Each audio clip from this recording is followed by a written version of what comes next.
शुभ प्रभात छात्रों, आपका आज का दिन बहुत सुंदर हो। मुझे उम्मीद है कि आज आप जो कुछ भी नया सीखेंगे वो आपके जीवन में उपयोगी होगा। આજે આપણે એક એવી ગુજરાતી ગઝલમાં ડૂબકી મારવાના છીએ જે આપણને વિચારવા પર મજબૂર કરી દેશે.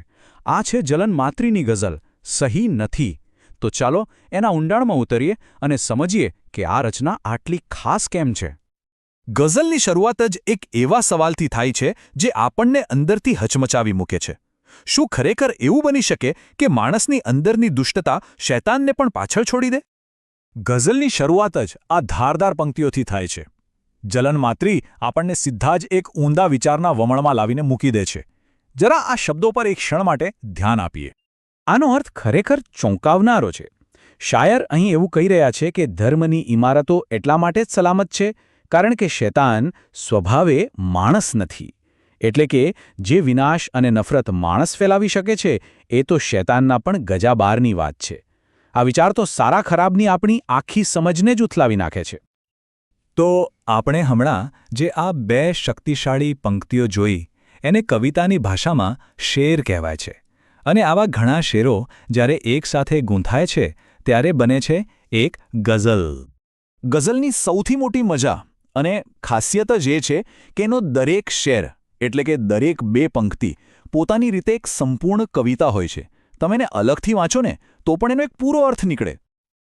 પણ અસલી જાદુ તો ત્યારે થાય છે જ્યારે આ બધા સ્વતંત્ર લાગતા શેર એકસાથે આવે છે. ભલે દરેક શેર અલગ હોય પણ એ બધા એક જ ભાવનાના એક જ વિચારના દોરાથી બંધાયેલા હોય છે, જાણે અલગ અલગ મોતીઓથી બનેલી એક સુંદર માળા. તો સવાલ એ થાય કે આટલા ગહન અને ધારદાર શબ્દો પાછળના શાયર છે કોણ? ચાલો પરિચય મેળવીએ જલન માત્રીનો. આ શક્તિશાળી શબ્દોના સર્જક એટલે જલાલુદ્દીન સાહાઉદ્દીન અલ્વી, જેમણે સાહિત્ય જગત જલન માત્રીના નામથી ઓળખે છે. ગુજરાતના માતર ગામના આ શાયરની સૌથી મોટી તાકાત હતી એમની ભાષાની સાદગી. એ મોટામાં મોટી અને ગૂંચવણભરી લાગણીઓને પણ એવા સીધા સાદા શબ્દોમાં કહી દેતા કે એ વાત સીધી દિલમાં ઉતરી જાય. અને પોતાની આ જ સાદગીભરી ભાષાથી તેઓ આ ગઝલમાં માનવ જીવનની એક એવી વાસ્તવિકતાને ઉજાગર કરે છે જે આપણને અસ્વસ્થ કરી શકે છે. આ ગઝલ મૂળભૂત રીતે જીવન સામેના એક ઊંડા અસંતોષની અભિવ્યક્તિ છે. અહીંયા જુઓ, ગઝલમાં એક ગજબનો તણાવ છે. એક તરફ શાયર ફરિયાદ કરે છે કે ખુદ ખુદાએ લખેલી તકદીર પણ મને ગમી નથી. એમને ભગવાનના લખેલા લેખ સામે પણ અસંતોષ છે. પણ પછી તરત જ બીજી પંક્તિમાં એક રાહતનો શ્વાસ લે છે કે પણ સારું થયું કે તે કોઈ માણસે નથી લખી. આના પરથી વિચારો કે શાયરનો માણસજાત પરનો અવિશ્વાસ કેટલો ઊંડો હશે. અને આ જે માણસની ક્રૂરતાનો વિચાર છે ને એ આ ગઝલમાં વારંવાર પાછો આવે છે. આ બીજો શેર જુઓ જે આ વાતને હજુ વધુ ઘેરી બનાવે છે.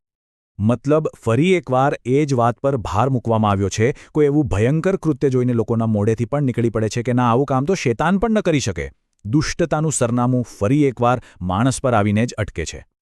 પણ વાત ખાલી માણસની ક્રૂરતા પર અટકતી નથી. શાયર અહીં પ્રકૃતિના પણ એવા રૂપક વાપરે છે જે દિલને સ્પર્શી જાય. જેમ કે આ શેર જેમાં પર્વત અને નદીની વાત છે. આપણી પરંપરાગત કવિતામાં પર્વતને પિતાનું અને એમાંથી નીકળતી નદીને દીકરીનું પ્રતીક માનવામાં આવે છે. દીકરી જેમ પિતાનું ઘર છોડીને જાય છે એમ નદી પર્વતને છોડીને સમુદ્રને મળવા નીકળે છે. અને આ એક એવી વિદાય છે જ્યાંથી પાછા વળવાનો કોઈ રસ્તો નથી. આ રૂપક દ્વારા શાયર જીવનમાં સંબંધોની જે અંતિમતા છે, એ વિદાયની જે પીડા છે એને વાચા આપે છે. અને વિદાયની આ જે કરુણતા છે એ જ આપણને ગઝલના એક બીજા પડાવ પર લઈ જાય છે, જે છે જીવનનો અસહ્ય બોજ. અને એ બોજની વચ્ચે શ્રદ્ધા અને શંકાની જે ખેંચતાણ ચાલે છે તેની વાત. જીવનના આ બધા ભાર અને દુઃખની વચ્ચે શાયર હવે શ્રદ્ધા જેવા એક બહુ જ ઊંડા વિષય પર આવે છે અને એક બહુ જ માર્મિક વાત કહે છે. શાયર જાણે સીધો સવાલ પૂછે છે કે ભાઈ, જો વાત શ્રદ્ધાની હોય તો એને પુરાવાની શી જરૂર? શ્રદ્ધા તો પુરાવાથી પર હોય છે.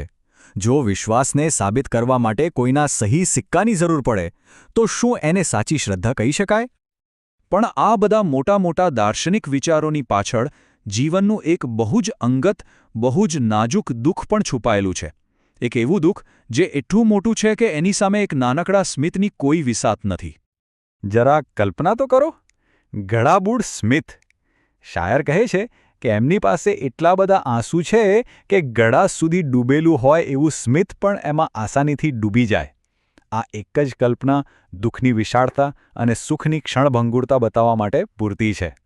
અને બસ આ જ દુઃખનો સાગર આપણને ગઝલના છેલ્લા અને કદાચ સૌથી વધુ ચોટદાર શેર તરફ લઈ જાય છે.